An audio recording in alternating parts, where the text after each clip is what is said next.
All right. Good evening, ladies and gentlemen, boys and girls. I'm Joshua Dickey. I'll be reading from my book, A Patriot's Journey, Forging Hope. And like always, I like to start off by reading a quote. Today it says, if you wake up tired, you've been chasing your dreams. If you go to bed tired, you've been making your dreams happen. Okay, so, you always want to be shooting for the stars, set your dreams. Dream of something that you want to achieve, I guess, while you sleep. And then when you get up, you hit the ground running and try to make that dream a reality.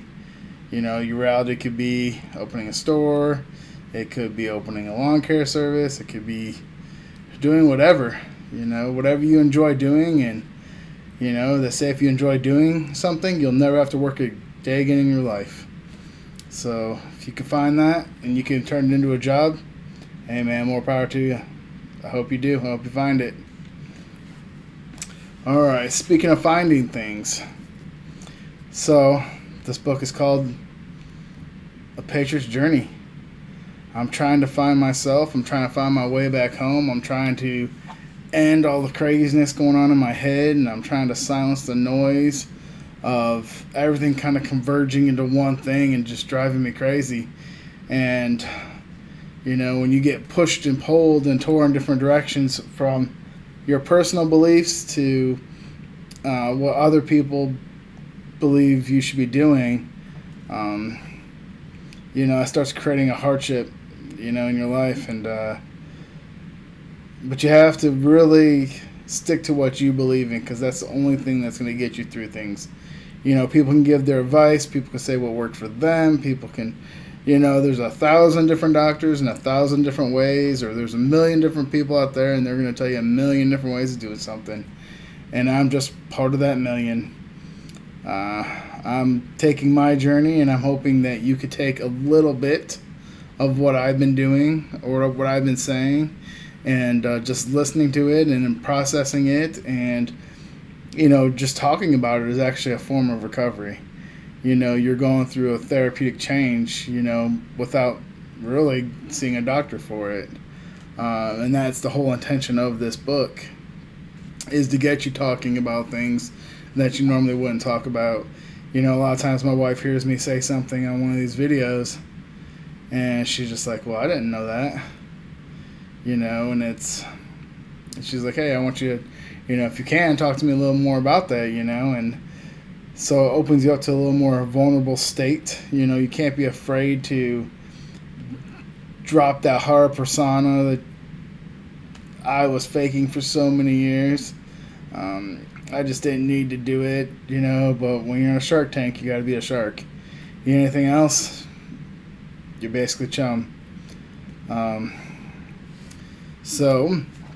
what helped me, I'm just going to put that out there again, what helped me was basically finding my way back to God again, and going back and reading the Bible and hearing what these other warriors in the Bible have done and how their faith helped them overcome a lot of these hurdles that they had in their lives.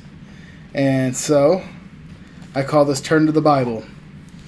And it says, woman was created out of man. A perfect team was the plan. When times get tough, you think you might ring the bell. These feelings are from the devil, can't you tell? Life together was filled to the brim with joy. No stronger love was found between this girl and boy. So many years and appointments later, Satan's wedge was inserted by a separator. It would be a person, place, or thing. No one is immune, not even people with a wedding ring. People are finding that looking for something they crave. Everything has a cost, so you better behave. I am so lost looking to be found. Deeper in prayer my knees hit the ground. I pray to God save me from my stupid self, with no words but feeling leading to the shelf. A Bible was open in a passage I did read. It says I'll be judged by words and by deed. Just remember this. Say it all you need. God, Jesus, Holy Ghost, and Bible. You will help you succeed. So like I said, spiritually, I found a way of healing, The more that you turn yourself over to God and to Jesus, and they take on your burdens, you start being lighter. And a lot of people are not religious, and that's totally fine. It's this is my journey, and this is the way I take it. And what helps me, like I said, is going through God and Jesus. So I hope you believe in some type of higher power. Maybe turn your burdens over to that higher power, and maybe you could find some help and relief through that as well. That's what they're there for. They're there to unload on. If you're feeling whatever you're feeling, and you just can't be expecting something instantaneous to happen to you, because you say started praying for the first time, or you went to church, or whatever you decided to do. Because God works in His own ways, in His own time. So it may not be what you're looking for, but it's probably what you need. I get that a lot. I get that a whole lot. It's not always what I'm looking for, but it's always what I seem to need at that time. And, is it still frustrating? Oh, yeah. Does it seem like it's helping? Well, once the frustration wears off, then you could see how that, or whatever the case may be, it is helping you, just in a different way. And maybe it's a building block of something else. So now with these building blocks stacking up, that progression is moving you definitely in the right direction. Because I used to hate going out. I used to hate doing all these things. Just the fact, or just the thought of going out, man, caused me so much anxiety I'd throw up. It didn't matter what it was, when it was just, my stomach would just start turning because I just didn't know what to expect, where to expect it, how to expect it, what was going on, who was all going to be there. Is just too many unknowns for me, and I did not like it one bit. But over time, things been getting easier and easier. And then, so I've been going to Point Man, and that's the religious-based group I've been talking about. And, no longer do I get all this anxiety going there. I start to look forward to going there, because there are people that want to see you succeed in life, and they want to see you get better, and they want to, hear how you're progressing in life. And, they have nothing but love in their heart for you and everything that you do, and they just, especially my group. So, and that just keeps me driving forward, and it keeps me motivated to keep going and helping others, and it's just a good thing. Okay, next one. It's called Pieces Lost and Found. After the war was somewhere I didn't want to go. To be honest, I had lots of fear, but I didn't show. His trip I went on took part of my soul. It didn't matter the reason, it is just the toll. Is the trip also you have a physical and mental change? It's like opening Word and getting a blank page. With no trust doctors, they can find what's the matter. Only thing you know comes in tatters. Your family wants you to pick up where you left off, but that was a boy who left and was soft.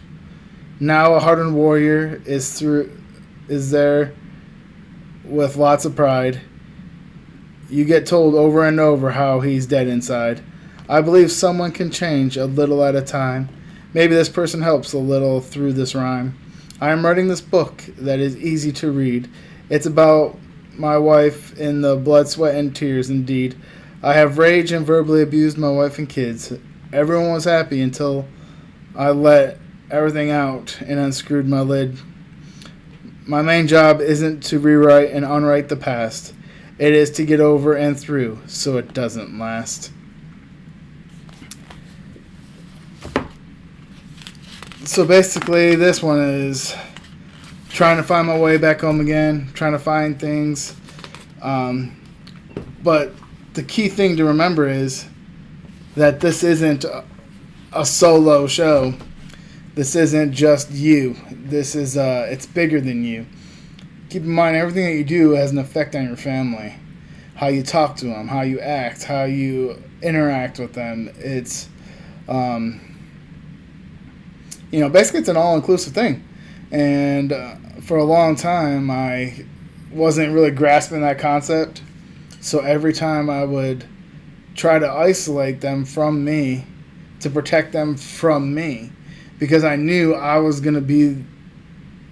couldn't handle some situations. So I would try to keep them at safe distance so they didn't have to hear maybe insulting words or condescending attitudes or just behavior that's unacceptable in a family environment. And my wife, since she was by herself basically the whole time I'm gone all the time, she is the solo protector of of the kids. And so when things, when I start yelling at the kids, my wife will intervene, and so she will take the blunt of all the things that come her way.